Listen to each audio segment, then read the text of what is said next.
Hi hello నమస్తే friends.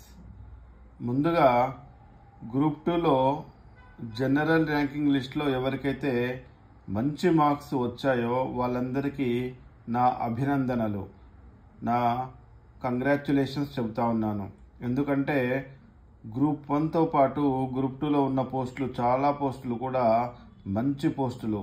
ఒకవేళ కనుక మీరు చాలా చిన్న ఏజ్లో జాయిన్ అవుతే కనుక మంచి కెరియర్ లభించే అవకాశం ఉంది గ్రూప్ 2లో ఉన్న పోస్టులకు కూడా. అయితే ఈ వీడియో ముఖ్య ఉద్దేశం ఏంటంటే గ్రూప్ 1లో ఉన్న కొన్ని పోస్టుల కంటే గ్రూప్ 2లో ఉన్న కొన్ని పోస్టులు చాలా మంచి కెరియర్ గ్రోత్ని చూపించే పోస్టులు. సో దీని గురించే మనకి ఒక డిస్కస్ చేద్దాము, ఒక డిస్కషన్ అనేది ఉంటే బాగుంటుందని చెప్పేసి నేను అనుకున్నాను. సో అయితే చూడండి ఫ్రెండ్స్, నేను మీ కెరియర్ని ఎలా మలుచుకోవాలి, మీ కెరియరు ఏ పోస్ట్ చూస్ చేసుకుంటే బాగుంటుంది అనే ఉద్దేశంతో, మంచి ఉద్దేశంతో చేస్తున్నాను. అయితే మీరందరూ దాన్ని ఆదరించాలని నేను భావిస్తున్నాను. అయితే ఇక్కడ చూడండి, మనకి గ్రూప్ 1లో అండ్ గ్రూప్ 2లో చాలా రకాల పోస్టులు ఉన్నప్పటికీ, ఫర్ ఎగ్జాంపుల్ గ్రూప్ 1లో 18 రకాల పోస్టులు ఉన్నాయి అండ్ గ్రూప్ 2లో కూడా 18 రకాల పోస్టులు ఉన్నాయి. కానీ గ్రూప్ 1లో ఉన్నవన్నీ ఎగ్జిక్యూటివ్ పోస్టులే, గ్రూప్ 2లో కొన్ని ఎగ్జిక్యూటివ్, కొన్ని నాన్ ఎగ్జిక్యూటివ్ ఉన్నాయి. ఈ విషయం మీకు తెలిసిందే. అయితే గ్రూప్ 1కి సంబంధించి ప్రొవిజనల్ అంటే ఇండివిజువల్ లాగిన్లో మార్క్స్ లిస్ట్ ఇవ్వడం జరిగింది. కాకపోతే మన చాలామంది అభ్యర్థులు తెలుగు మీడియంకి సంబంధించి ఆందోళనలో ఉన్నారు అండ్ చాలామంది ఇంగ్లీష్ మీడియం వాళ్ళకు కూడా చాలా తక్కువ మార్కులు వచ్చాయి. తెలుగు మీడియం ఒకటే కాదండి, ఇంగ్లీష్ మీడియంలో ఉన్న అభ్యర్థులు చాలామందికి తక్కువ మార్కులు వచ్చాయి. Especially paper 1 SA, paper 5 science and technology and data interpretation and paper 6 వచ్చి మనకేంది తెలంగాణ మూమెంట్. సో ఈ 3 పేపర్లలో చాలా తక్కువ మార్క్స్ వచ్చిన అభ్యర్థులు చాలా మంది ఉన్నారు. ఈ 3 పేపర్లలో చాలా మంది ఎక్స్పర్ట్స్ ఉన్నారు, బట్ అయినా సరే వాళ్ళకి తక్కువ మార్క్స్ వచ్చినాయని చెప్తున్నారు. సో దీని గురించి బాగా చర్చ జరుగుతుంది సోషల్ మీడియాలో అండ్ గవర్నమెంట్లో కూడా, అంటే టీజీపీఎస్సీలో కూడా.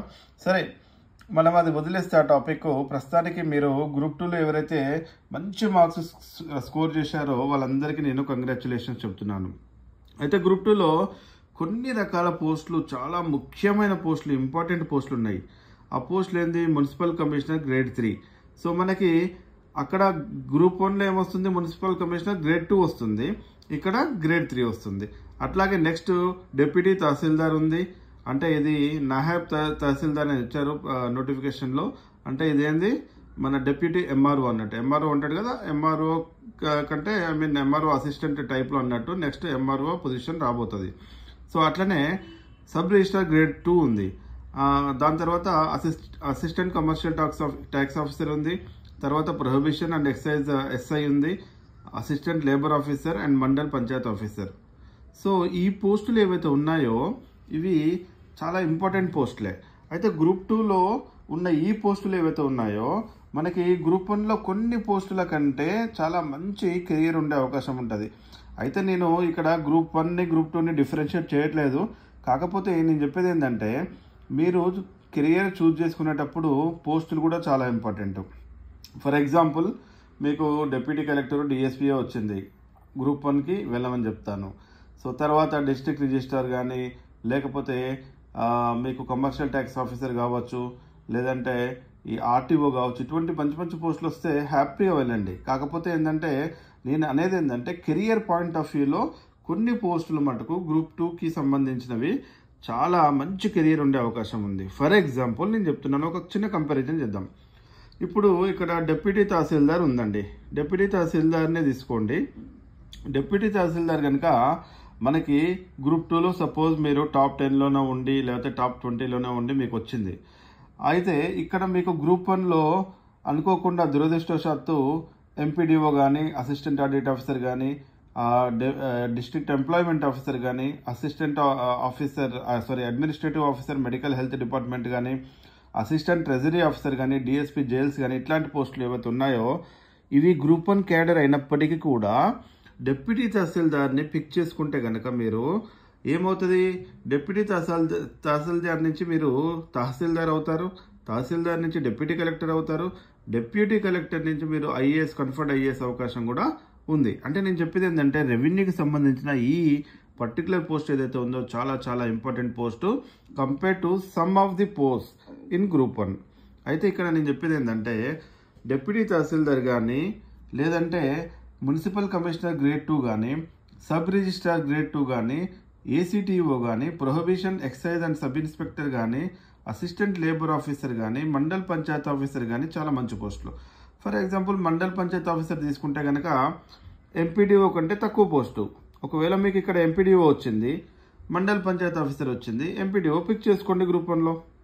నేను అది చెప్పట్లే. అయితే మీకు ఇష్టం లేని పోస్టు ఇంకా చిన్న ఎగ్జాంపుల్ ఏంటంటే సపోజ్ ఉమెన్కి సంబంధించిన వాళ్ళు ఉన్నారు. డిఎస్పీ జైల్స్ అనేది ఎట్లాగో మనకి రాదు, ఉమెన్కి రాదు.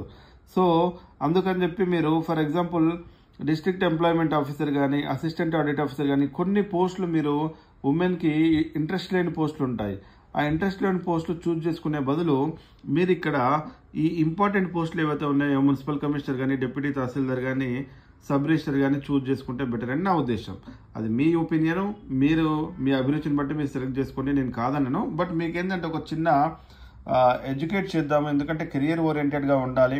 ఎప్పుడైనా మనము ఒక జాబ్లో జాయిన్ అవుతున్నామంటే అది కెరియర్ పరంగా కూడా మంచి గ్రోత్ ఉండాలి, రెస్పెక్ట్ పరంగా కూడా మంచి గ్రోత్ ఉండాలని చెప్పేసి నా ఉద్దేశం.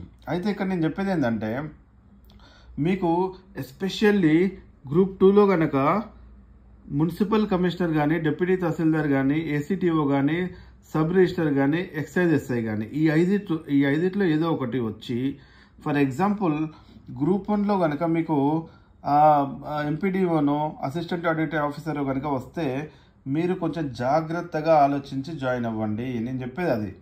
సో నేను గ్రూప్ 1 క్యాడర్ అంటే గ్రూప్ 1 క్యాడరే డెఫినెట్గా, దాంట్లో డౌట్ ఏం లేదు. బట్ కెరియర్ని కూడా చూసుకోవాలి కదా, మనం కెరియర్ ఎట్లా ఉంటుంది ఏంది అనేది చూసుకోవాలి కదా. సో అందుకని చెప్పి గ్రూప్ 2లో ఉన్న ఈ పోస్టుని కొంచెం జాగ్రత్తగా బేరీజ్ వేసుకొని మీరు జాయిన్ అవ్వాల్సిన అవసరం ఉంటుంది గ్రూప్ 1తో పోలిస్తే.